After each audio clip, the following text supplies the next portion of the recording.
Hello বন্ধুরা, আবারও চলে এলাম ছোট্ট একটা লং ভিডিও নিয়ে। আর আজকে এসেছি বাবার বাড়িতে কীর্তন। আর দেখো মা কিন্তু এখানে আরেকজন রাগ করে বসে আছে, আর এদিকে কিন্তু মা সব কিছু পুরো সুন্দর করে নিজের হাতে করে গুছিয়ে নিয়েছে। দেখো পুরো তুলসী গাছেরটাকে এত সুন্দর লাগছে, পুরো মনে হচ্ছে যেন বৃন্দাবন। পুরো ভিডিওটা দেখতে থাকো, ভালো লাগবে। এখানে কিন্তু মা কীর্তন হওয়ার আগে সুন্দর করে আরতি করে নিচ্ছে, মানে কীর্তন শুরু হবে। আর এখনও সব লোকজন এসে পারেনি, তার আগে মানে যে একটু আরতি করতে হয়, পুজো দিতে হয়, সেটা কমপ্লিট করে নিচ্ছে। আর এগুলো কিন্তু মা সবটাই নিজের হাতে গুছিয়ে নিয়েছে। আর আমরা এসেছি, দিদা এসেছি, সবাই মিলে একসাথে সন্ধ্যেবেলা এসেছি। আমরা তেমন কিছু করতে পারিনি, এসে দেখি মা কিন্তু সব কিছুই রেডি করে নিয়েছে। আর এখানে দেখো কীভাবে যাচ্ছে কীর্তন, তোমরা পুরো ভিডিওটা দেখো, আশা করি ভালো লাগবে।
এখানে কিন্তু আমাদের কীর্তন কমপ্লিট হয়ে গেছে, আর এখানে প্রসাদটা কিন্তু উপর থেকে পোকা পড়ছিল, তাই কলা পাতা দিয়ে একটু ঢাকা দিয়ে রাখা হয়েছিল।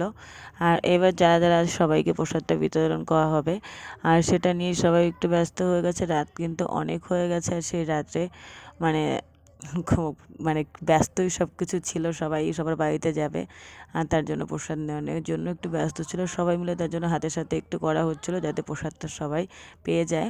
আর দেখো এই যে লাস্টে তোমাদের সাথেও একটু প্রসাদটা দর্শন করিয়ে দিলাম। আর ভিডিওটা বেশি বড় করছি না, এই পর্যন্তই থাকছে। তোমাদের আমার ভিডিওটা কেমন লাগলো তোমরা কিন্তু নিশ্চয়ই জানাবে কমেন্ট করে। আর আমরা কিন্তু বাড়িতে সবারই ভিডিওটা দেখার জন্য অসংখ্য ধন্যবাদ। চলো, রাধে রাধে।